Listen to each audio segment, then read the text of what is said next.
The Other Gods by H.P. Lovecraft. Read by Robert Canter. Atop the tallest of Earth's peaks dwell the gods of Earth, and suffered no man to tell that he had looked upon them. Lesser peaks they once inhabited, but ever the men from the plains would scale the slopes of rock and snow, driving the gods to higher and higher mountains, till now only the last remains. When they left their older peaks, they took with them all signs of themselves, save once, it is said, when they left a carven image on the face of the mountain, which they call Ingranic. But now they have betaken themselves to unknown Kadath, in the cold waste where no man treads, and are grown stern, having no higher peak whereto to flee at the coming of men. They are grown stern, and where once they suffered men to displace them, they now forbid men to come, or coming to depart. It is well for men that they know not of Kadath in the cold waste, else they would seek injudiciously to scale it. Sometimes when Earth's gods are homesick, they visit in the still night the peaks where once they dwelt, and weep softly as they try to play in the olden way on remembered slopes. Men have felt the tears of the gods on white-capped Thorai, though they have thought it rain, and have heard the sighs of the gods in the plaintive dawn winds of Lyrian. In cloud ships the gods are wont to travel, and wise cotters have legends that keep them from certain high peaks at night when it is cloudy, for the gods are not lenient as of old. In Ulthar, which lies beyond the river Sky, once dwelt an old man avid to behold the gods of Earth, a man deeply learned in the 7 cryptical books of Hassan, and familiar with the Akkadic manuscripts of distant and frozen Lamar. His name was Barzai the Wise, and the villagers tell of how he went up a mountain on the night of the strange eclipse. Barzai knew so much of the gods that he could tell of their comings and goings, and guessed so many of their secrets that he was deemed half a god himself. It was he who wisely advised the burgesses of Ulthar when they passed their remarkable law against the slaying of cats, and who first told the young priest Atal where it was that black cats go at midnight on St. John's Eve. Barzai was learned in the lore of Earth's gods, and had gained a desire to look upon their faces. He believed that his great secret knowledge of gods could shield him from their wrath, so resolved to go up to the summit of high and rocky Hatheg-Kla on a night when he knew the gods would be there. Hatheg-Kla is far in the stony desert beyond Hatheg, for which it is named, and rises like a rock statue in a silent temple. Around its peak the mists play always mournfully, for mists are the memories of the gods, and the gods loved Hatheg-Kla when they dwelt upon it in the old days. Often the gods of Earth visit Hatheg-Kla in their ships of cloud, casting pale vapors over the slopes as they dance reminiscently on the summit under a clear moon. The villagers of Hatheg say it is ill to climb Hatheg-Kla at any time, and deadly to climb it by night when pale vapors hide the summit and the moon. But Barzai heeded them not when he came from neighboring Ulthar with the young priest Atal, who was his disciple. Atal was only the son of an innkeeper, and was sometimes afraid, but Barzai's father had been a landgrave who dwelt in an ancient castle, so he had no common superstition in his blood, and only laughed at the fearful cotters. Barzai and Atal went out of Hatheg into the stony desert despite the prayers of peasants, and talked of Earth's gods by their campfires at night. Many days they traveled, and from afar saw lofty Hatheg-Kla with his aureole of mournful mist. On the 13th day they reached the mountain's lonely base, and Atal spoke of his fears, but Barzai was old and learned, and had no fears, so led the way boldly up the slope that no man had scaled since the time of Sun Tzu, who is written of with fright in the moldy Akkadic manuscripts. The way was rocky and made perilous by chasms, cliffs, and falling stones. Later it grew cold and snowy, and Barzai and Atoll often slipped and fell as they hewed and plodded upward with staves and axes.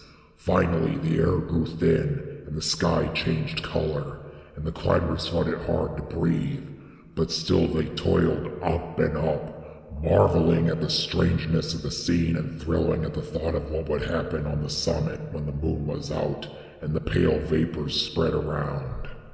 For 3 days they climbed higher, higher, and higher toward the roof of the world. Then they camped to wait for the clouding of the moon. For 4 nights no clouds came, and the moon shone down cold through the thin mournful mists around the silent pinnacle. Then on the 5th night, which was the night of the full moon, Barzai saw some dense clouds far to the north and stayed up with Atoll to watch them draw near. Thick and majestic they sailed, slowly and deliberately onward, ranging themselves round the peak high above the watchers, and hiding the moon and the summit from view. For a long hour the watchers gazed whilst the vapors swirled and the screen of clouds grew thicker and more restless. Barzai was wise in the lore of Earth's gods, and listened hard for certain sounds, but Atoll felt the chill of the vapors and the awe of the night, and feared much. And when Barzai began to climb higher and beckon eagerly, it was long before Atoll would follow. So thick were the vapors that the way was hard, and though Atoll followed on at last, he could scarce see the gray shape of Barzai on the dim slope above in the clouded moonlight.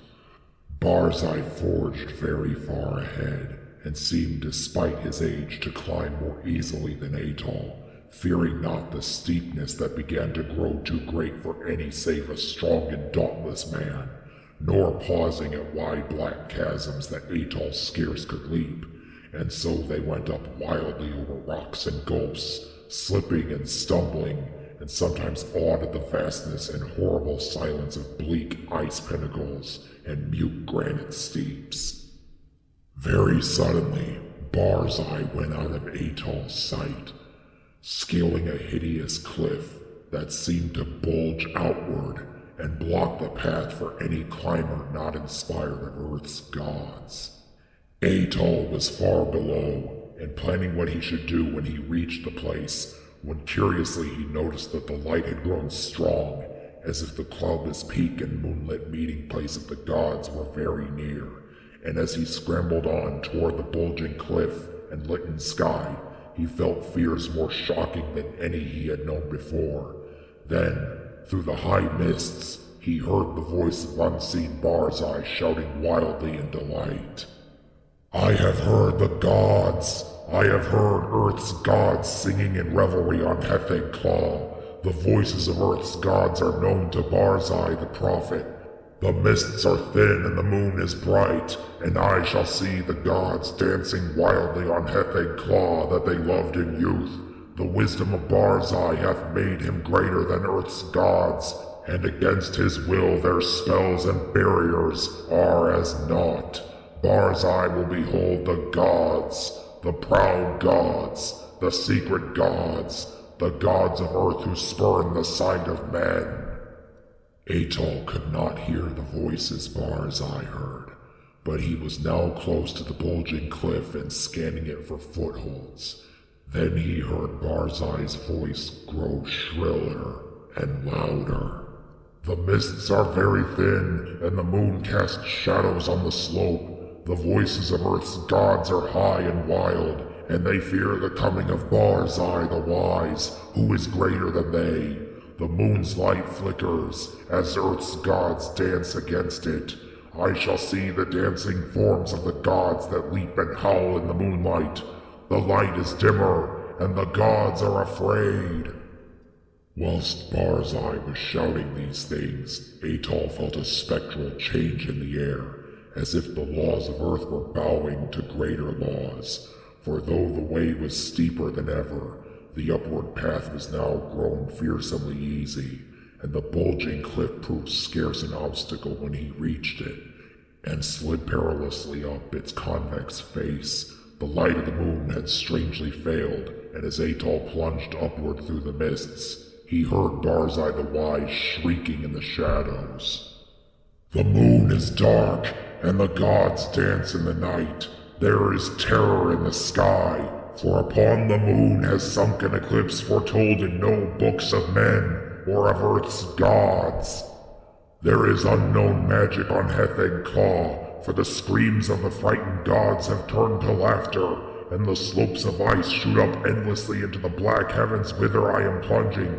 High, high, at last, in the dim light, I behold the gods of Earth." And now, Atoll, slipping dizzily up over inconceivable steeps, heard in the dark a loathsome laughing, mixed with such a cry as no man else ever heard, save in the phlegethon of unrelatable nightmares, a cry wherein reverberated the horror and anguish of a haunted lifetime packed into one atrocious moment. "The other gods! The other gods! The gods of the outer hells that guard the feeble gods of Earth! Look away! Go back! Do not see! Do not see! The vengeance of the infinite abysses! That cursed, that damnable pit! Merciful gods of Earth! I am falling into the sky!" And as Atoll shut his eyes and stopped his ears, and tried to jump downward against the frightful pull from unknown heights, there resounded on Hetheg Claw that terrible peal of thunder which awaked the good cotters of the plains and the honest burgesses of Hetheg and Nir and Ulthar, and caused them to behold through the clouds that strange eclipse of the moon that no book ever predicted. And when the moon came out at last, Atoll was safe on the lower snows of the mountain, without sight of Earth's gods, or the other gods. Now, it is told in the moldy Akkadic manuscripts that Sun Tzu found naught but wordless ice and rock when he climbed Hetheg Claw in the youth of the world.